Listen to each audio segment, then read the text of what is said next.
കഴിഞ്ഞ ദിവസം മാഹി മച്ചാന്റെ ചാനൽ നമ്മുടെ കിച്ചുവിന്റെ ഒരു പോഡ്കാസ്റ്റ് കാണാനിടയായി. നിങ്ങളോട് പറയാനാണെങ്കിൽ എന്ത് രസമായിരുന്നു അറിയാം ആ പോഡ്കാസ്റ്റ് ഇങ്ങനെ കണ്ടിരിക്കാൻ. എത്ര മെച്ചോർഡ് ആയിട്ടാണ് ആ പയ്യൻ സംസാരിക്കുന്നത്. ആരെയും കുറിച്ച് കുറ്റം പറയുന്നില്ല, ചുമ്മാ വിവാദങ്ങൾ ഉണ്ടാക്കാനായിട്ട് ഓരോന്ന് പറയുന്നില്ല, ഒരു വിഷയത്തിലും ആരെയും കുറ്റപ്പെടുത്തി സംസാരിക്കുന്നില്ല. എന്നാൽ അവന്റെ മനസ്സിലുള്ളതെല്ലാം തുറന്ന് സംസാരിക്കുന്നുണ്ട് താനും. അപ്പുറത്താണെങ്കിൽ അവന്റെ വളർത്തമ്മ എന്ന് പറഞ്ഞ ഒരുത്തിണ്ടല്ലോ, ആ രേണു സുധി, അവളാണെങ്കിൽ കിച്ചു എന്നെ മാന്തി, കിച്ചു എന്നെ നുള്ളി എന്ന് പറഞ്ഞുകൊണ്ട് ഓരോ ഇന്റർവ്യൂകൾ അപ്പുറത്തിരുന്ന് കൊടുക്കുന്നുണ്ട്. മാക്സിമം ഈ പയ്യനെ മോശക്കാരനാക്കാവുന്നതിന് അപ്പുറം മോശക്കാരനാക്കാൻ ശ്രമിക്കുന്നുണ്ട്. അതിനെക്കുറിച്ച് നമ്മൾ കഴിഞ്ഞ ദിവസം സംസാരിച്ചതാണ്. പക്ഷെ ഇങ്ങനെയൊക്കെ രേണുസുധി ചെയ്തിട്ടും രേണുസുധിയെ കുറിച്ച് ഒരു അക്ഷരം പോലും ഈ പോഡ്കാസ്റ്റിൽ കിച്ചു മിണ്ടുന്നില്ല എന്നുള്ളതാണ്. പറയാനാണെങ്കിൽ രേണുവിനെ 4 ചീത്ത വിളിക്കാൻ മാത്രമുള്ള കാര്യങ്ങൾ രേണു അപ്പുറത്തിരുന്ന് സംസാരിക്കുന്നുണ്ട് അല്ലേ. എന്നിട്ട് പോലും ആ പയ്യൻ രേണുവിനെ കുറിച്ച് ഒരു അക്ഷരം മിണ്ടുന്നില്ല എന്നുള്ളതാണ്. അവിടെയാണ് ഈ പയ്യന്റെ മെച്യൂരിറ്റി നമ്മൾ കാണേണ്ടത്. എനിക്ക് തോന്നുന്നത് ഇത്ര ഓപ്പൺ ആയിട്ട് കിച്ചു സംസാരിക്കുന്നത് ഞാൻ കാണുന്ന ആദ്യമായിട്ടാണ്. ഇതിനു മുമ്പും കിച്ചുവിന്റെ പല ഇന്റർവ്യൂകളും കണ്ടിട്ടുണ്ട്. പക്ഷെ ഇത്ര മനസ്സ് തുറന്ന് സംസാരിക്കുന്നത് കാണുന്ന ആദ്യമായിട്ടാണ്. പിന്നെ ഇതിനു മുമ്പുള്ള ഇന്റർവ്യൂകളുടെ കാര്യമൊക്കെ കണക്ക് തന്നെയാണ്. ഒട്ടുമിക്ക ഇന്റർവ്യൂകളും രേണുവിന്റെ കൂടെ തന്നെയാണല്ലോ ഈ പറയുന്ന കിച്ചു അറ്റൻഡ് ചെയ്യാറുള്ളത്. അന്നേരം അവിടെ സംഭവിക്കുന്നത് എന്താണ്, രേണുസുധി ഇങ്ങനെ ബളബള എന്ന് പറയും, കിച്ചു ആണെങ്കിൽ അപ്പുറത്ത് ഇങ്ങനെ മിണ്ടാതിരിക്കും, ചോദിക്കുന്നതിന് എന്തെങ്കിലും 2 വാക്കിൽ ഉത്തരം പറയും. അവന് മനസ്സ് തുറക്കാൻ, അവന് സംസാരിക്കാനുള്ള സ്പേസ് ഒന്നും രേണുസുധിന്റെ കൂടെ വന്നിരിക്കുന്ന സമയത്ത് അവന് കിട്ടാറില്ല. പക്ഷെ ഇപ്പൊ കാര്യങ്ങളൊക്കെ നേരെ തിരിഞ്ഞല്ലോ. കിച്ചുവിന്റെ രേണുവും തമ്മിൽ തെറ്റി. അതോടെ അവൻ അവന്റേതായ ഒരു സ്പേസ് കിട്ടി. അതോടെ അവന് മനസ്സ് തുറക്കാനും അവന് കാര്യങ്ങൾ സംസാരിക്കാനും തുടങ്ങി എന്നുള്ളതാണ്. എനിവേ, ഇൻട്രോട്ട് വലിപ്പിക്കാതെ നമുക്ക് പോഡ്കാസ്റ്റിലേക്ക് കടക്കാം. ഒരുപാട് കാര്യങ്ങൾ ഇവർ ഈ പോഡ്കാസ്റ്റിൽ സംസാരിക്കുന്നുണ്ട്. കിച്ചു ഇതിൽ ആദ്യമായി സംസാരിക്കുന്നത് തന്റെ മരിച്ചുപോയ അച്ഛനെ കുറിച്ചാണ്. ഒരിക്കൽ അച്ഛൻ മദ്യപിച്ച് വന്നപ്പോൾ അച്ഛനുമായി വഴക്കിട്ടതിനെ കുറിച്ചും അതുപോലെ തന്നെ അച്ഛന് കൂടെ ചെറുപ്പത്തിൽ സ്റ്റാർ മാജിക്കിന്റെ വേദിയിൽ പങ്കെടുക്കാൻ പോയതിനെ കുറിച്ചും ഒക്കെ കിച്ചു സംസാരിക്കുന്നുണ്ട്. അതൊക്കെ എല്ലാവർക്കും അറിയാവുന്ന കാര്യങ്ങളാണ്. അതുകൊണ്ട് തന്നെ അതിനെക്കുറിച്ച് കൂടുതൽ ഞാൻ ഡിസ്കസ് ചെയ്യുന്നില്ല. അതുകൂടാതെ മറ്റൊരു കാര്യം കൂടി കിച്ചു പറഞ്ഞു വെക്കുന്നുണ്ട്. അതായത് കൊറോണന്റെ തൊട്ട് മുമ്പ് കൊല്ലം സുധി ഒരു യൂട്യൂബ് ചാനൽ സ്റ്റാർട്ട് ചെയ്തിട്ടുണ്ടായിരുന്നു. വെബ് സീരീസ് ഒക്കെ തുടങ്ങാന്നുള്ള രീതിയിലായിരുന്നു ആ യൂട്യൂബ് ചാനൽ സ്റ്റാർട്ട് ചെയ്തത്. അതിനുവേണ്ടി കുറച്ച് ആർട്ടിസ്റ്റുകളൊക്കെ സെറ്റാക്കി വെച്ചിട്ടുണ്ടായിരുന്നു. അങ്ങനെ പണം മുടക്കി ഗാഡ്ജറ്റ്സ് വാങ്ങി ഒരുപാട് സംഭവങ്ങളൊക്കെ വാങ്ങിച്ച് നല്ലൊരു മുതൽ മുടക്കിൽ വെബ് സീരീസ് തുടങ്ങാനുള്ള പ്ലാനിലായിരുന്നു ഈ പറയുന്ന കൊല്ലം സുധി. അങ്ങനെ എല്ലാം സെറ്റാക്കി വെച്ച് നിൽക്കുന്ന സമയത്താണ് കൊറോണ വന്നത്. അങ്ങനെ കൊറോണ വന്നതോടുകൂടി കാര്യങ്ങൾക്കെല്ലാം തീരുമാനമായി എന്നുള്ളതാണ്. കാരണം ലോക്ക്ഡൌൺ ആയതുകൊണ്ട് തന്നെ ഷൂട്ടിംഗ് നടത്തണമെന്നുണ്ടെങ്കിൽ ആർട്ടിസ്റ്റുകളെ വീട്ടിൽ താമസിപ്പിക്കണം അല്ലേ. കാരണം അന്ന് പുറമെ ആർക്കും സഞ്ചരിക്കാനുള്ള അവകാശമൊന്നും ഇല്ലല്ലോ. അതുകൊണ്ട് തന്നെ ഷൂട്ടിങ്ങിന്റെ ഭാഗമായിട്ട് കുറച്ച് ദിവസം ഈ ആർട്ടിസ്റ്റുകളെല്ലാം കൊല്ലം സുധീന്റെ വീട്ടിലായിരുന്നു താമസിച്ചിരുന്നത്. സോ അന്ന് കൊല്ലം സുധിയെ സംബന്ധിച്ചിടത്തോളം ഷൂട്ടിങ്ങിന്റെ കാര്യങ്ങൾ കൂടാതെ ഈ ആർട്ടിസ്റ്റുകളുടെ ചെലവുകൾ നോക്കേണ്ടി വന്നിട്ടുണ്ടായിരുന്നു. അതോടെ ചെലവ് അധികമായി. അങ്ങനെ ഈ വെബ് സീരീസ് പ്ലാൻ ഉപേക്ഷിക്കുകയായിരുന്നു. അതിനെക്കുറിച്ചൊക്കെ കിച്ചു സംസാരിച്ചു വെക്കുന്നുണ്ട്. ഭയങ്കര രസമാണ് കേട്ടോ ആ കിച്ചു സംസാരിക്കുന്ന കാണാൻ തന്നെ. ഇനി തുടക്കത്തിൽ ഇത്രയും കാര്യങ്ങൾ അച്ഛനെ കുറിച്ച് സംസാരിച്ചതിന് ശേഷം മാഹി മച്ചാൻ കിച്ചുവിനോട് ഒരു ചോദ്യം ചോദിക്കുന്നുണ്ട്. ഞാൻ ചെയ്തൊരു കാര്യം എനിക്ക് തെറ്റായി പോയി, ചെയ്യാൻ പാടില്ലായിരുന്നു എന്ന് തോന്നുന്ന എന്തെങ്കിലും ഒരു കാര്യം കിച്ചുവിനെ അലട്ടിയിട്ടുണ്ടോ? അങ്ങനെ ഒരു ചോദ്യം കിച്ചുവിനോട് ചോദിക്കുന്നുണ്ട്. അതിനുള്ള കിച്ചുവിന്റെ മറുപടി നമുക്കൊന്ന് കേട്ടോക്കാം. നമുക്ക് കിച്ചുവിലേക്ക് വരാം. കിച്ചുവിന്റെ ലൈഫ് നമ്മൾ കുറെ കാര്യങ്ങളൊക്കെ ഇപ്പൊ കേട്ടറിഞ്ഞത് വെച്ചിട്ട് ശരിക്കും ഇപ്പോ കിച്ചു ഞാൻ ചെയ്തതൊരു തെറ്റായിപ്പോയി, എനിക്കത് ശരിയാക്കിയ കൊള്ളാം എന്ന് തോന്നുന്ന വല്ല കാര്യം വല്ല ഉണ്ടോ? ഇപ്പൊ പറഞ്ഞില്ല, ആ വഴക്കുണ്ടായത് ഒരു ഭയങ്കരമായിട്ടൊരു അച്ഛനുമായിട്ടല്ല, അല്ലാതെ ഇപ്പൊ നോക്കുകയാണെങ്കിലും എല്ലാം ഈ ഇപ്പം വ്ളോഗിങ് തുടങ്ങിയത് എനിക്ക് അല്ലെങ്കിൽ ഇങ്ങനെ ഒരു എടുത്ത് ചില സമയത്ത് തോന്നും ഇതൊന്നും വേണ്ടായിരുന്നു, വെറുതെ ആ ഒരു സംഭവം തോന്നിയിട്ടുണ്ട്. ഈ ഇതൊന്നും വന്നില്ലായിരുന്നെങ്കിൽ ഇങ്ങനെ ഒരു സംഭവം ഒന്നും ഒരു കോൺട്രവേഴ്സി ആയിട്ട് ഇങ്ങനെ നടക്കില്ലായിരുന്നു. അതൊക്കെ ഇങ്ങനെ ആലോചിച്ചിട്ടുണ്ട്. അല്ല, അങ്ങനെയല്ലല്ലോ ചിന്തിക്കേണ്ടത്. കോൺട്രവേഴ്സി ഇല്ലായിരുന്നെങ്കിൽ ഒരു യൂട്യൂബ് ചാനൽ തുടങ്ങാൻ പറ്റില്ലായിരുന്നു എന്നാണല്ലോ ചിന്തിക്കേണ്ടിയിരുന്നത്. കിച്ചുവുമായി ബന്ധപ്പെട്ട് കോൺട്രവേഴ്സികൾ ഉണ്ടായത് കൊണ്ടാണല്ലോ കിച്ചുവിന് ഒരു യൂട്യൂബ് ചാനലൊക്കെ തുടങ്ങാൻ സാധിച്ചത്. ശരിക്കും നേരെ തിരിച്ചാണ് ചിന്തിക്കേണ്ടിയിരുന്നത്. പിന്നെ കോൺട്രവേഴ്സികളുടെ കാര്യം അത് പിന്നെ കിച്ചുവായിട്ട് വരുത്തി വെച്ചതായിട്ട് എനിക്ക് തോന്നുന്നില്ല. കിച്ചുവായിട്ട് ബന്ധപ്പെട്ട കോൺട്രവേഴ്സികളിൽ പലതും കിച്ചു തന്നെ അറിയാതെ വന്നിട്ടുള്ള കോൺട്രവേഴ്സികളാണ് അല്ലെ. കൂടുതലും കിച്ചുവിനെ വളർത്തമ്മയായിട്ടുള്ള രേണുസുധി വരുത്തി വെച്ച കോൺട്രവേഴ്സികളാണ്. അത് പിന്നെ വിവാദം ഉണ്ടാക്കാനായിട്ട് ജീവിക്കുന്ന ഒരു സ്ത്രീയാണ്. സ്വാഭാവികമായിട്ടും ആ സ്ത്രീ അറിഞ്ഞും അറിയാതെയും ഓരോ വിവാദങ്ങൾ ഉണ്ടാക്കുമ്പോൾ അതിന്റെ വളർത്തുമകൻ എന്ന നിലയിൽ കിച്ചുവും അതിന്റെ ഭാഗമായി മാറുന്നു എന്ന് മാത്രം. അങ്ങനെയാണ് എനിക്ക് പേഴ്സണലി തോന്നിയിട്ടുള്ളത് കേട്ടോ. അല്ലാതെ കിച്ചുവായിട്ട് എവിടെയെങ്കിലും പോയി എന്തെങ്കിലും വിളിച്ചു പറഞ്ഞ് മനഃപൂർവ്വം എവിടെയും കോൺട്രവേഴ്സി ഉണ്ടാക്കുന്നതായിട്ട് ഞാൻ ശ്രദ്ധിച്ചിട്ടില്ല. പിന്നെ ആകെയുള്ളത് 2 മാസം മുമ്പുള്ള രേണുസുധിക്കെതിരെയുള്ള ആ തുറന്നു പറച്ചിലാണ്. അത് പിന്നെ ഇവനെ സംബന്ധിച്ചിടത്തോളം വളരെ നിർബന്ധമായിട്ടുള്ള ഒരു കാര്യമായിരുന്നു. കാരണം അങ്ങനെ രേണുസുധി ഇവനെ വെറുപ്പിച്ചിട്ടുണ്ട്. ആ വെറുപ്പിക്കൽ സഹിക്കാൻ പറ്റാതെ സഹി കെട്ടിട്ടാണ് അന്ന് രേണുസുധിക്കെതിരെ ഇവൻ തുറന്നടിച്ച് സംസാരിച്ചത്. ആ ഒരു സംഭവം അല്ലാതെ കിച്ചുവായിട്ട് എന്തെങ്കിലും ഒരു വിവാദം ഉണ്ടാക്കിയതായിട്ട് ഞാൻ എവിടെയും കണ്ടിട്ടില്ല. പിന്നെ നമ്മൾ സോഷ്യൽ മീഡിയയിൽ ആക്റ്റീവായി നിൽക്കുന്ന സമയത്ത് വിവാദങ്ങൾ ഉണ്ടാവും, അതൊക്കെ സ്വാഭാവികമാണ്. ചിലപ്പോൾ നമ്മൾ അറിഞ്ഞും അറിയാതെയും ഒക്കെ വിവാദങ്ങൾ നമ്മൾ തേടിയെത്തും. അതൊക്കെ ആ രീതിയിൽ അങ്ങ് ഹാൻഡിൽ ചെയ്ത് വിടാവുന്നതേ ഉള്ളൂ. പിന്നെ അങ്ങനെ കുറച്ച് വിവാദങ്ങൾ ഉണ്ടായതുകൊണ്ട് കിച്ചുവിനെ കുറച്ച് സപ്പോർട്ട് കിട്ടി. അത് കാരണം അത്യാവശ്യം ഫോളോവേഴ്സ് ഉണ്ടായി. അതുവഴി ഇപ്പൊ ഒരു ടീഷർട്ട് ബ്രാൻഡ് ഒക്കെ തുടങ്ങിയല്ലോ. സോ അതിനൊക്കെ വിവാദങ്ങളും യൂട്യൂബ് ചാനലും ഒക്കെ നിമിത്തമായത് കരുതിയാൽ മതി. എന്തായാലും കിച്ചുവിന് പറയാനുള്ള വാക്കുകൂടി കേട്ടോക്കാം. കോൺട്രവേഴ്സി ഉണ്ടായപ്പോഴേ ശരിക്കും ഈ സംഭവങ്ങളൊക്കെ നടന്നപ്പോ എനിക്ക് ചില സമയങ്ങളിൽ എനിക്ക് പെട്ടെന്ന് ഷോർട്ട് ടേം വേർഡ് വരാറുണ്ട്. ചിലപ്പോൾ ചില സമയങ്ങളിൽ ഞാൻ പറഞ്ഞു, പിന്നെ അത് ആ ഒരു ഫ്രാക്ഷൻ ഓഫ് സെക്കൻഡ് ആണ്. ഒരു സെക്കൻഡ് ആ ഒരു ഇത്ര ടൈമിൽ നമുക്ക് കാണുള്ളൂ. അത് കൺട്രോൾ ചെയ്താൽ മതി നമ്മള്. അത് കൺട്രോൾ ചെയ്ത് കഴിഞ്ഞാൽ സ്വന്തമായിട്ട് തന്നെ അത് മാനേജ് ചെയ്യുന്നത്. അതെ അതെ. ഞാൻ ഈ പറയുന്ന ചില വീഡിയോസ് ഒക്കെ ഇരുന്ന് കാണും. അപ്പൊ എനിക്കും ഭയങ്കരമായിട്ട് ഫ്രസ്ട്രേഷൻ ഒക്കെ ആവും കാണുമ്പോഴും. വിഷമം വരും ചില വീഡിയോ കാണുമ്പോൾ. അത് കുറച്ചു നേരത്തേക്ക് ആ വിഷമം ഉണ്ട് അതങ്ങ് ഫീൽ ചെയ്തങ്ങ് തീർക്കുക. അതായിരിക്കും ഏറ്റവും കൂടുതൽ നല്ലത്. ഇവിടെയാണ് കേട്ടോ ഞാൻ ഈ പയ്യനെ സമ്മതിച്ചു പോയത്. നമുക്കറിയാം കഴിഞ്ഞ കുറച്ച് ദിവസങ്ങളിൽ രേണുസുതി എന്തൊക്കെയായിരുന്നു കാണിച്ചു കൂട്ടിയത് എന്നുള്ളത്. പ്രത്യേകിച്ച് ക്യാൻസർ വന്ന നാളുകളിൽ രേണുസുതി ഏറ്റവും കൂടുതൽ ടൈം സ്പെൻഡ് ചെയ്ത് കിച്ചുവിനെ കുറ്റം പറയാനും സോഷ്യൽ മീഡിയയിൽ സൈബർ അറ്റാക്കിന് ഇട്ട് കൊടുക്കാനും വേണ്ടിയിട്ടാണ് അല്ലേ. അതിന് വേണ്ടി വേണ്ടതെല്ലാം രേണു ചെയ്ത് വെച്ചിട്ടുണ്ട്. ഇപ്പൊ കീമോ കഴിഞ്ഞതിന് ശേഷം പോലും രേണു ചെയ്യുന്നത് ആ പരിപാടി തന്നെയാണ്. പക്ഷെ എന്നിട്ട് പോലും അത്തരം സന്ദർഭങ്ങളിൽ ആ പയ്യൻ സംയമനം പാലിച്ചു എന്നുള്ളതാണ്. അവിടെയാണ് ഞാൻ ഇവനെ സമ്മതിച്ചു പോയത്. ഇവന്റെ സ്ഥാനത്ത് ഞാൻ എങ്ങാനും ആയിരുന്നെങ്കിൽ പൊട്ടിത്തെറിച്ചേനെ. കാരണം നമ്മളെ കുറിച്ച് ഇങ്ങനെ നിരന്തരമായി ഒരാൾ ഇങ്ങനെ സോഷ്യൽ മീഡിയയിൽ വന്ന് ഇങ്ങനെ ഓരോന്ന് പറയുമ്പോൾ ഉറപ്പായിട്ട് നമുക്ക് അവിടെ കൺട്രോൾ പോവല്ലോ, പൊട്ടിത്തെറിക്കല്ലോ. പക്ഷെ അങ്ങനെയൊന്നും ഈ പയ്യന്റെ ഭാഗത്തൊന്നും ഉണ്ടായില്ല എന്നുള്ളതാണ്. ഇതാണ് ഇവനും ഇവനെ വളർത്തമ്മയും തമ്മിലുള്ള വ്യത്യാസം എന്ന് പറയുന്നത്. ഇവനെ വളർത്തമ്മ എങ്ങനെ ഇല്ലാത്ത വിവാദങ്ങൾ ഉണ്ടാക്കി സോഷ്യൽ മീഡിയയിൽ വന്ന് പൊട്ടിത്തെറിക്കാമെന്ന് ചിന്തിക്കുമ്പോൾ ഇവൻ എങ്ങനെ മനസ്സിലുള്ള പൊട്ടിത്തെറി നിയന്ത്രിക്കാമെന്ന് ചിന്തിക്കുന്നു. അതുകൊണ്ടാണ് ആളുകൾ രേണുസുദിനെ വെറുക്കാനും ഇവനെ സ്നേഹിക്കാനും ഉള്ള കാരണം. എന്തായാലും ബാക്കിയുടെ കേട്ടോക്കാം. സത്യം പറഞ്ഞാൽ എനിക്ക് തോന്നുന്നു, ഞാൻ കുറ്റം പറയുന്നതല്ല, എന്നാലും ഒരു പരിധിവരെ ഈ മനുഷ്യന്റെ ഉള്ളിൽ അത് ഇങ്ങനെയൊക്കെ നിൽക്കുന്ന ആൾക്കാരുടെയൊക്കെ ഉള്ളിൽ ഇങ്ങനെ ദേഷ്യം വിദ്വേഷമൊക്കെ ഉണ്ടാക്കുന്നത് ഓൺലൈൻ മീഡിയാസിന് വലിയൊരു പങ്കുണ്ടെന്ന് എനിക്ക് തോന്നിയിട്ടുണ്ട്. 100% അതിനോട് യോജിക്കുന്നു. എനിക്ക് തോന്നുന്നത് ഈ കിച്ചു രേണുസുതി വിഷയത്തിൽ പോലും ഏറ്റവും കൂടുതൽ ഇടംകോലിട്ടുള്ളത് ഓൺലൈൻ മീഡിയക്കാരാണ്. അവര് വന്ന് രേണുവിനോട് ഓരോ കൊണിസ്റ്റ് ചോദ്യങ്ങൾ ചോദിക്കും. പലതും രേണു ചോദിപ്പിക്കുന്നതാണ്, അത് വേറെ കാര്യം. എന്നിരുന്നാലും ഓരോ കൊണിസ്റ്റ് ചോദ്യങ്ങൾ ചോദിക്കും. രേണു അതിന് വിവാദപരമായിട്ടുള്ള എന്തെങ്കിലും മറുപടി പറയും. അത് പിന്നീട് സോഷ്യൽ മീഡിയയിൽ ചർച്ചയാകും, വിവാദമാകും. പിന്നീട് അതിന് മറുപടി പറയേണ്ട സാഹചര്യം വരും. പിന്നെ അതിന്റെ മുകളിൽ വേറെ കോൺട്രവേഴ്സികൾ ഉണ്ടാകും. ഇതിങ്ങനെ പ്രശ്നങ്ങൾ ഉണ്ടായിക്കൊണ്ടേയിരിക്കും. ഇതിനൊക്കെ മൂല കാരണക്കാരെന്ന് പറയുന്ന ഈ ഓൺലൈൻ മീഡിയാസ് ആണ്. ശരിക്കുണ്ടല്ലോ ഇവന്മാരൊക്കെ തുരത്തി ഓടിക്കേണ്ട സമയം എന്നേ കഴിഞ്ഞു പോയി. കുറച്ച് ദിവസങ്ങൾക്ക് മുമ്പ് നമ്മുടെ ഒരു ലക്കി ഫാമിലി എന്ന് പറയുന്ന ഒരു ഫാമിലി വ്ലോഗേഴ്സിനെ റിയാക്ട് ചെയ്തിട്ടുണ്ടായിരുന്നു. അവരുടെ കേസിൽ സംഭവിച്ചൊരു കാര്യമുണ്ട്. ഞാൻ അവരുടെ റിയാക്ഷൻ വീഡിയോയിൽ പറഞ്ഞ കാര്യമാണ്, എങ്കിലും ഞാൻ ഒന്നുകൂടെ പറയാം. അവിടെ ഇതേപോലെ അനിയത്തിന്റെ ഭാര്യ ചേട്ടത്തിന്റെ ഭാര്യയ്ക്ക് എന്തേ കേക്ക് കൊടുത്ത സമയത്ത് ആ കേക്ക് ശ്രദ്ധിച്ചില്ല. ആര് ഈ പറയുന്ന ചേട്ടത്തിന്റെ ഭാര്യ. അത് ഓൺലൈൻ മീഡിയക്കാരെ കൃത്യമായി ഒപ്പിയെടുക്കുകയും ആ ഭാഗം മാത്രം കട്ട് ചെയ്തുകൊണ്ട് സോഷ്യൽ മീഡിയയിൽ പ്രചരിപ്പിക്കുകയും ചെയ്തു. ഇത് കണ്ട് പലരും പല കമന്റുകളും ചെയ്യാൻ തുടങ്ങി. ഇവള് കുടുംബം നശിപ്പിക്കാൻ വന്നവളാണെന്നുള്ള രീതിയിലുള്ള നെറേറ്റീവിലേക്ക് വരെ കാര്യങ്ങൾ എത്തി എന്നുള്ളതാണ്. അവസാനം അവർക്ക് അതിന് മറുപടി വരെ പറയേണ്ടി വന്നു എന്നുള്ളതാണ്. ഇതിനൊക്കെ കാരണക്കാരാണ് ഈ ഓൺലൈൻ മീഡിയസ് ആണ്. ഞാൻ ജസ്റ്റ് ഒരു എക്സാമ്പിൾ മാത്രം പറഞ്ഞെന്നുള്ളത് കേട്ടോ. ഇങ്ങനെ പറയാനാണെങ്കിൽ ഒരുപാട് ഉദാഹരണങ്ങളുണ്ട്. വേറെ എങ്ങോട്ടും പോകണ്ട, രേണുസുതി മാത്രം എടുത്ത് നോക്കിയാൽ മതിയല്ലോ. അതിന് ഏറ്റവും വലിയ ഉദാഹരണമാണല്ലോ. രേണുസുതി ഒരു വിവാദ നായികയാക്കി മാറ്റിയത് ഈ ഓൺലൈൻ മീഡിയക്കാരാണല്ലോ. രേണുസുതി എവിടെ പോയാലും യുവമാര് ക്യാമറ നോക്കി പിടിച്ച് ചെല്ലും. ലാസ്റ്റ് യുവമാരില്ലാതെ രേണുസുതിക്ക് ജീവിക്കാൻ പറ്റാത്ത അവസ്ഥയായിരുന്നു. അതിനെക്കുറിച്ചൊക്കെ നമ്മൾ ഒരുപാട് സംസാരിച്ചതാണ്. എന്തായാലും ബാക്കി കേട്ടോക്കാം അല്ലേ. കാരണം എന്താണെന്ന് വെച്ച് കഴിഞ്ഞാല് അവര് ഒരു എത്തിക്സും ഇല്ലാണ്ട് ഒന്നും കറക്റ്റ് ആയിട്ട് അറിയത്തില്ല. ഒരു ജസ്റ്റ് എന്തെങ്കിലും ഒക്കെ കിട്ടിക്കഴിഞ്ഞാൽ അത് അവരുടെ ആയിട്ടുള്ള രീതിയിൽ ഇങ്ങനെ ഒരു ചെറിയൊരു സാധനമായിരിക്കും. അത് കിട്ടിയത് വലിയൊരു സംഭവം. ചെറിയൊരു വാക്ക് അത് വലിയൊരു കഥയായി മാറും എത്തുമ്പോഴത്തേക്ക്. അതൊക്കെയാണ് ഒരു പ്രശ്നം. സത്യമാണത്. ചുമ്മാ വിവാദം ഉണ്ടാക്കാൻ വേണ്ടി നമ്മൾ പോലും വിചാരിക്കാത്ത കാര്യങ്ങളായിരിക്കും നമ്മളെ കുറിച്ച് ഇവർ പഠിച്ചുവിടാൻ പോകുന്നത്. വല്ലാത്തൊരു ടീംസാണ് ഇഷ്ടതൊക്കെ. ഇവരൊന്നും എവിടെയും അടുപ്പിക്കരുത് എന്നാണ് എനിക്ക് പറയാനുള്ളത്. എന്തായാലും ബാക്കി കേട്ടോക്കാം. ഈ പ്രൈവസിയിലൊക്കെ ആണ് പ്രൈവസി അതൊരു സംഭവമാണ്. ശരിക്കും നമ്മുടെ പ്രൈവസിയിൽ ഇടിച്ചു കയറി. ഇപ്പൊ കിച്ചു പല സ്ഥലങ്ങളിലും പോകുമ്പോൾ കിച്ചുവിനെ തേടി ആൾക്കാരൊക്കെ വന്ന് വീഡിയോ എടുത്ത് അത് ചില സമയത്ത് നമുക്ക് ബുദ്ധിമുട്ടായിട്ട് തോന്നും. എനിക്ക് ഈ വീട്ടില് വരുന്നതൊന്നും ഞാനാണെങ്കിലും എന്നെ വിളിക്കാവോ അതിന് മുന്നേ അല്ലെങ്കിൽ മെസ്സേജ് ഇടും ഇങ്ങനെ വരട്ടെ. ഞാൻ പറയും വേണ്ട വരണ്ട. പക്ഷെ ചില ആൾക്കാരത് ഇഷ്ടപ്പെടുന്ന ആൾക്കാരുണ്ട്. പറയാനുണ്ടോ? ഏറ്റവും ഒരു ഉദാഹരണം രേണുസുതി. രേണുവിന് ഓൺലൈൻ മീഡിയക്കാരെന്ന് വെച്ചാൽ ജീവനാണ്. ഞാൻ നേരത്തെ പറഞ്ഞ പോലെ തന്നെ എവിടെയെങ്കിലും ഒരു പരിപാടിക്ക് പോകണമെന്നുണ്ടെങ്കിൽ രേണുവിന് ഓൺലൈൻ മീഡിയക്കാരില്ലാണ്ട് പറ്റൂല. ഇനി ആരും കണ്ടിട്ടില്ലെങ്കിൽ പോലും അങ്ങോട്ട് ഓൺലൈൻ മീഡിയക്കാരെ വിളിച്ചു വരുത്തും. നിങ്ങൾ ഓർക്കുന്നുണ്ടാകും, പണ്ട് രേണുസുതി ഒരു ആൽബത്തിൽ അഭിനയിക്കാൻ പോയ സമയത്ത് ആ ആൽബത്തിൽ എന്തോ ഡയറക്ടറുമായിട്ടൊരു പ്രശ്നമൊക്കെ ഉണ്ടാവുകയും പുള്ളിക്കാരൻ രേണുസുതിക്കെതിരെ ലൈവ് ചെയ്യുകയും ഒക്കെ ചെയ്തിട്ടുണ്ടായിരുന്നു. അന്ന് പുള്ളിക്കാരൻ പറഞ്ഞെന്താണ്, ഓൺലൈൻ മീഡിയക്കാരില്ലാതെ രേണുസുതി ആൽബം പോലും ഷൂട്ട് ചെയ്യാൻ നിൽക്കില്ല എന്നുള്ളതാണ്. അങ്ങനെയാണ് ഈ ചക്കരയുമായി നിൽക്കുന്നവരാണ് ഓൺലൈൻ മീഡിയക്കാരും രേണുസുതിയും. അതിനുള്ളതാണല്ലോ ഇപ്പൊ രേണു അനുഭവിച്ചുകൊണ്ടിരിക്കുന്നത്. ബാക്കിയുടെ കേട്ടോക്കാം. ചില സെലിബ്രിറ്റീസ് അത് ഇഷ്ടപ്പെടുന്ന ആൾക്കാരുണ്ട്. ഞാൻ ഈ അടുത്തിടയ്ക്കും കൂടെ കണ്ടതാണ്. മച്ചാൻ്റെ ഒരു ഇനാഗ്രേഷൻ വന്ന സമയത്ത് നിങ്ങൾക്ക് ഓർമ്മ, നമ്മൾ ഈ അടുത്തിടയ്ക്ക് പോയപ്പോൾ ഒരാളിങ്ങനെ സ്റ്റേജിൽ അങ്ങ് ഇരുന്ന് കൊടുക്കുകയാണ്, എന്നാ എന്റെ വീഡിയോ എടുത്തോ.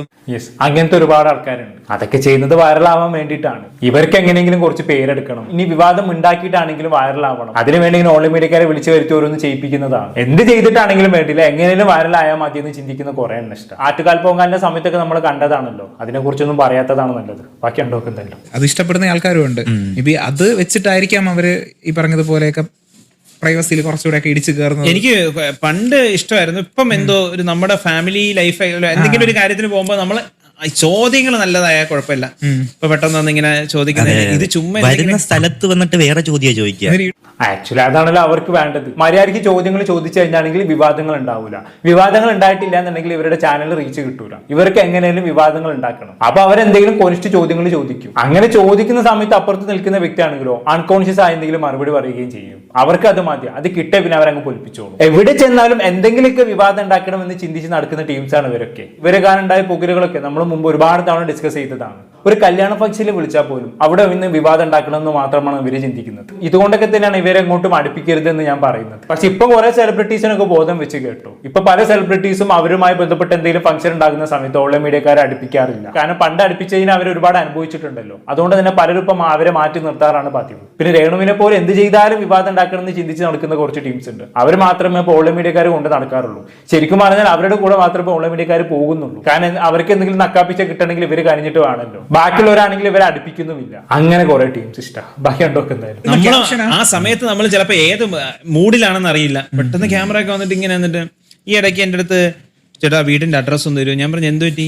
വീട് പാലാച്ചിന് വരാൻ. ഞാൻ പറഞ്ഞു വീട് പാലാച്ചിന് നീ വന്നോ കുഴപ്പമില്ല, പക്ഷെ വീഡിയോ എടുക്കണ്ടെന്ന് പറഞ്ഞു.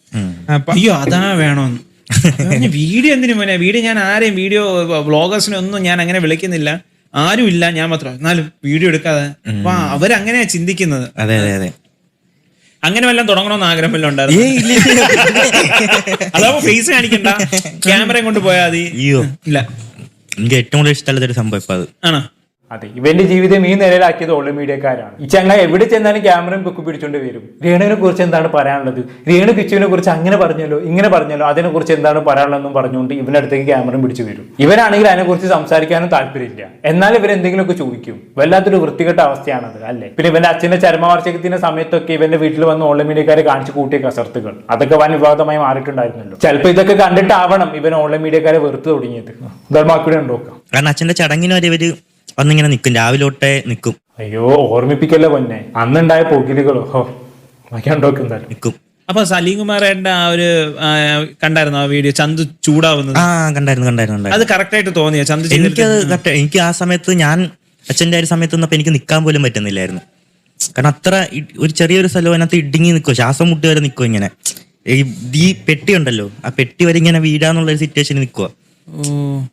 അപ്പം ആ ഒരു സമയത്ത് എന്തായാലും ആരാണല്ലോ അങ്ങനെ ഒന്ന് റിയാക്ട് ചെയ്ത് പോകും. അതെ, അതൊക്കെ അത്രേ ഉള്ളൂ. ശരിക്കും പറഞ്ഞാൽ ഇത്തരം സന്ദർഭങ്ങളിൽ ചന്തു പ്രതികരിച്ച പോലെ തന്നെ ഓരോരുത്തരും പ്രതികരിക്കണമെന്നാണ് എന്റെ അഭിപ്രായം. ശരിക്കും പറഞ്ഞാണെങ്കിൽ ഓരോ സ്ഥലത്തേക്കും ഓൺലൈൻ മീഡിയക്കാർക്ക് കയറുന്നതിന് ഒരു റെസ്ട്രിക്ഷൻ ഒക്കെ വെക്കണം. പ്രത്യേകിച്ച് മരണം നടന്ന വീടുകളിലൊക്കെ ഇത്ര പരിധിക്കപ്പുറത്തേക്ക് വരാൻ പാടില്ല എന്നൊക്കെയുള്ള രീതിയിലുള്ള ഒരു റെസ്ട്രിക്ഷൻ വെക്കണം. ഒരു പരിധിക്കപ്പുറം നിന്ന് അവർ സൂം ചെയ്ത് ഷൂട്ട് ചെയ്തോട്ടെ, അതാകുമ്പോൾ വരുന്നവർക്കും പോകുന്നവർക്കും ഒരു പ്രശ്നമില്ല. ഇതങ്ങൾ ഉന്തി കയറി നിന്ന് മൃതദേഹത്തിന് അടുത്ത് തന്നെ അവരുണ്ടാകും. വരുന്നവർക്കും പോകുന്നവർക്കും മൃതദേഹം മരയ്ക്ക് കാണാൻ പോലും പറ്റൂല. അതാണല്ലോ മറ്റേ സലീം കുമാർ മരിച്ചപ്പോഴും സംഭവിച്ചത്. ആക്ച്വലി ഇത്തരം കാര്യങ്ങളൊക്കെ ഒരു നിയന്ത്രണം കൊണ്ടുവരേണ്ടത് അത്യാവശ്യമാണ്.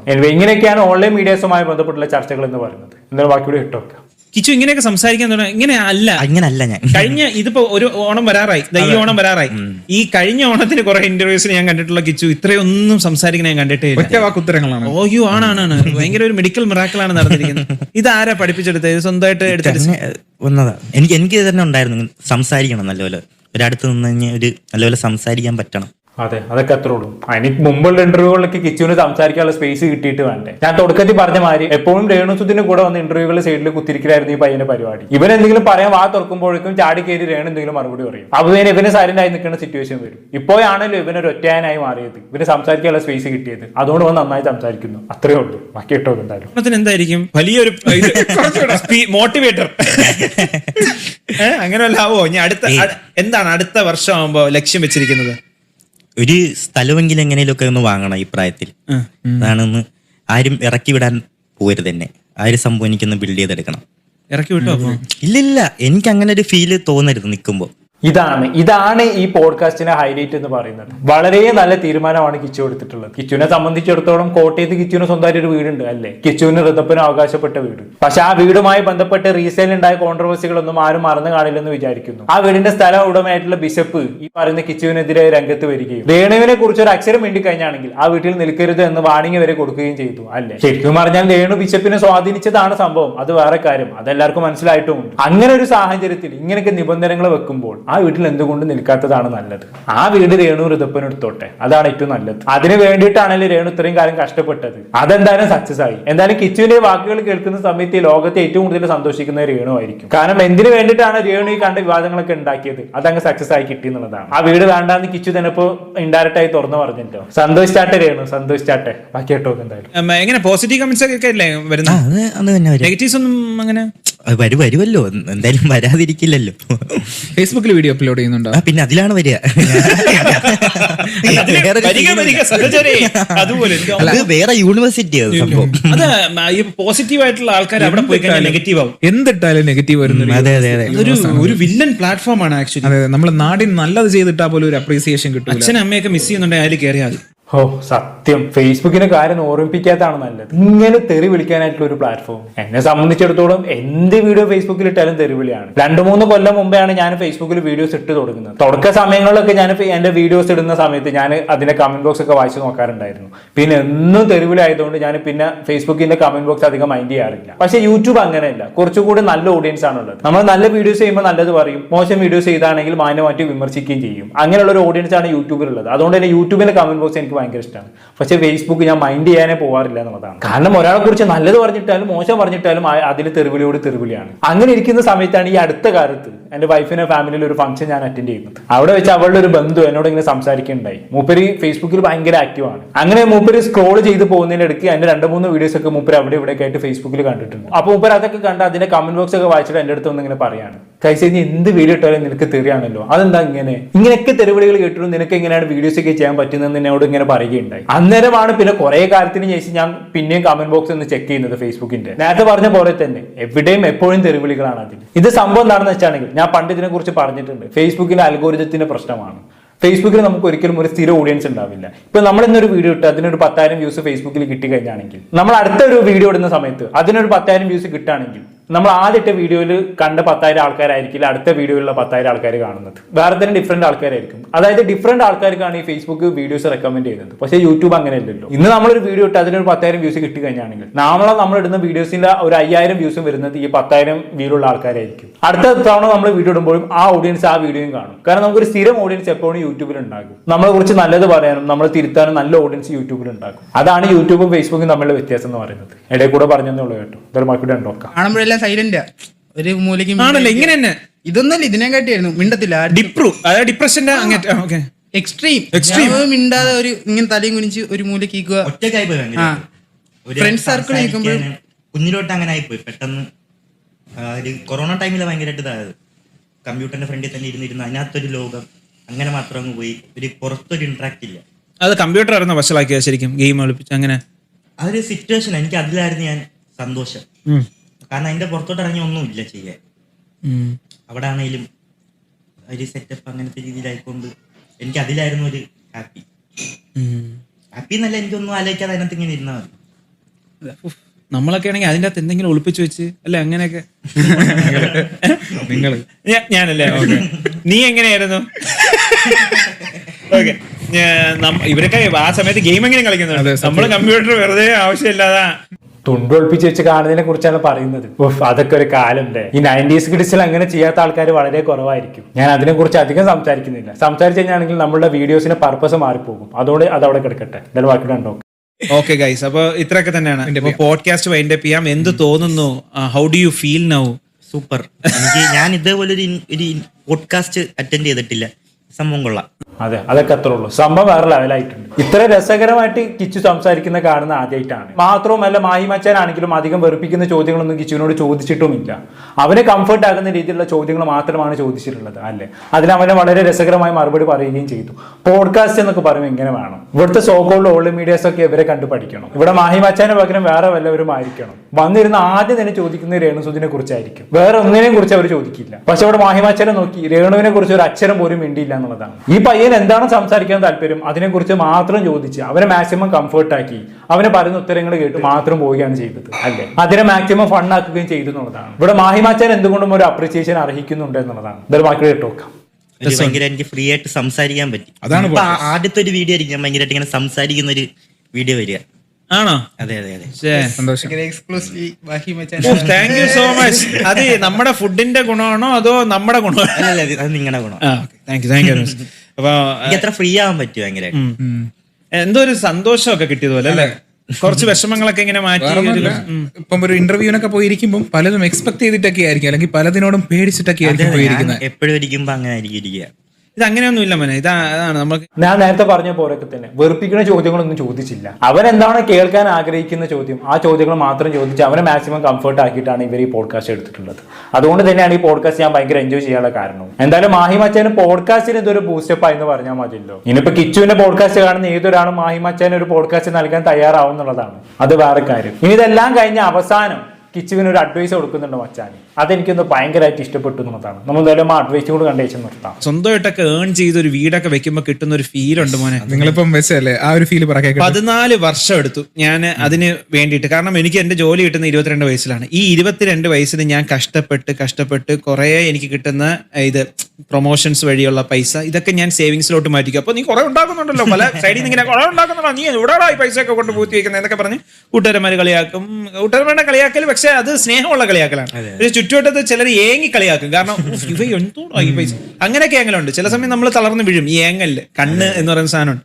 പക്ഷെ എന്നിട്ട് നമ്മൾ മുന്നോട്ട് പോയി എന്റെ സാലറി അതെല്ലാം. പക്ഷെ ഞാൻ അമ്മയോടെല്ലാം കാര്യങ്ങൾ, എന്റെ ഉമ്മയോട് എല്ലാ കാര്യങ്ങളും ഷെയർ ചെയ്യാറുണ്ട്. ഉമ്മയുടെ കുറച്ച് ഐഡിയാസ് ഉണ്ട്. ഉമ്മ ഈ പൈസ ഞാൻ ഈ ചിട്ടിക്കൊക്കെ കൊടുക്കുന്നതൊക്കെ സേവ് ചെയ്ത് കടങ്ങളില്ലാതെ എനിക്ക് മുന്നോട്ട് പോകാൻ പറ്റി. പിന്നെ ആ പൈസയൊക്കെ സേവ് ചെയ്ത് ഞാൻ കഷ്ടപ്പെട്ടുണ്ടാക്കിയ ഒരു വീട് ഈ ഒരു 1-2 ആഴ്ച മുന്നേ അത് പാല് വെച്ച് കഴിഞ്ഞായിരുന്നു. സൂപ്പർ, അതില് ആ വീട്ടിൽ കിടന്ന് ഉറങ്ങുമ്പോൾ കിട്ടുന്ന ഒരു സന്തോഷമുണ്ട് കിച്ചു. ഞാൻ ഒറ്റയ്ക്ക് പോയിരുന്ന ഒരുപാട് കരയും, ആ വീട്ടിൽ കയറിയിരുന്ന് കരയും. കാരണം ആ വീട്ടിൻ്റെ അകത്ത് ഇരിക്കുമ്പോൾ കിട്ടുന്ന മെമ്മറീസ് ഭയങ്കര സന്തോഷമാണ്. അത് ആരും ഞാൻ വിളിക്കില്ല, ഇവനെ വിളിക്കില്ല, എന്റെ കൂട്ടുകാരെ വിളിക്കില്ല. ആ വീട്ടിൻ്റെ അകത്തിരുന്ന് ഞാൻ ഇങ്ങനെ രാജകീയമായിട്ട് ഒരു കല്ലെടുത്തിട്ടില്ല, ഇരിക്കാൻ സ്ഥലമൊന്നുമില്ല, പണി കിടക്കില്ല, കല്ലിന്റെ പുറത്തിരുന്നിട്ട് ഞാൻ ഇങ്ങനെ ആലോചിച്ചിരുന്ന് കരയും. പക്ഷെ ആ കരയുന്ന ഒരു സന്തോഷമുണ്ട്, ആനന്ദ കണ്ണീരെന്ന് പറഞ്ഞു. അവിടെ താമസം തുടങ്ങി. അപ്പം അതൊരു സംഭവമാണ് ഷിഫിനെ. ആ പൈസ ഒക്കെ കിട്ടി നമ്മൾ ചെയ്യുമ്പോൾ അപ്പൊ അതിനു വേണ്ടിയിട്ടാണോ സേവിങ്സ് ചെയ്തുകൊണ്ടിരിക്കുന്നത്? അതാണ് ഇപ്പോൾ ഉള്ളൊരു ഡ്രീം. ഓക്കെ, ആ ഡ്രീം സഫലമാവട്ടെ. ഇനി ആരും ഇറക്കി വിടാത്ത ഒരു വീട് കിച്ചുവിന് എത്രയും പെട്ടെന്ന് നിർമ്മിക്കാൻ സാധിക്കട്ടെ. എന്നിട്ട് അത് അങ്ങനെ നിർമ്മിച്ചിട്ട് അതിൽ ഞെളിഞ്ഞിരുന്നുകൊണ്ട് വേണം കിച്ചു ഒരു വീഡിയോ ചെയ്യാൻ. ആരുടെ ഈ വീട്ടിൽ നിന്ന് തന്നെ ഇറക്കി വിടാനെന്നും പറഞ്ഞുകൊണ്ട് അത് ഈ പറഞ്ഞ ബിഷപ്പിന് രേണുവിനൊക്കെ ഒരു അടിയായി മാറണം. അതെല്ലാം നമ്മളും ആഗ്രഹിക്കുന്നത്. പിന്നെ എനിക്കിവിടെ കിച്ചുവിനോട് പറയാനുള്ള ഒരു അഡ്വൈസ് എന്താണെന്ന് വെച്ചാണെങ്കിൽ, വീട് എടുക്കുന്നുണ്ടെങ്കിൽ ആരുടെയും ദാനത്തിലോ ഔദാര്യത്തിലോ വീട് എടുക്കാൻ നിൽക്കരുത്. ഒരു വട്ടം അങ്ങനെ ഒരു വീട് കിട്ടിയതിന് കുറെ അനുഭവിച്ചല്ലോ. മാഹി മച്ചാൻ ചെയ്ത പോലെ സ്വന്തമായി അധ്വാനിച്ച് സ്വന്തം പൈസക്ക് ഒരു വീട് നിർമ്മിക്കുക. അതിന്റെ ഒരു സുഖം വേറെ തന്നെയാണ് മക്കളെ. എന്തായാലും കൂടുതലൊന്നും പറയുന്നില്ല, നന്നായി എൻജോയ് ചെയ്തു ഈ പോഡ്കാസ്റ്റ് എന്ന് പറഞ്ഞാൽ മതിയല്ലോ. എന്താണ് നിങ്ങൾക്ക് തോന്നുന്നത് താഴെ കമന്റ് ബോക്സിൽ രേഖപ്പെടുത്തുമല്ലോ. അടുത്തൊരു ടോപ്പിക്കുമായി വീണ്ടും കാണാം.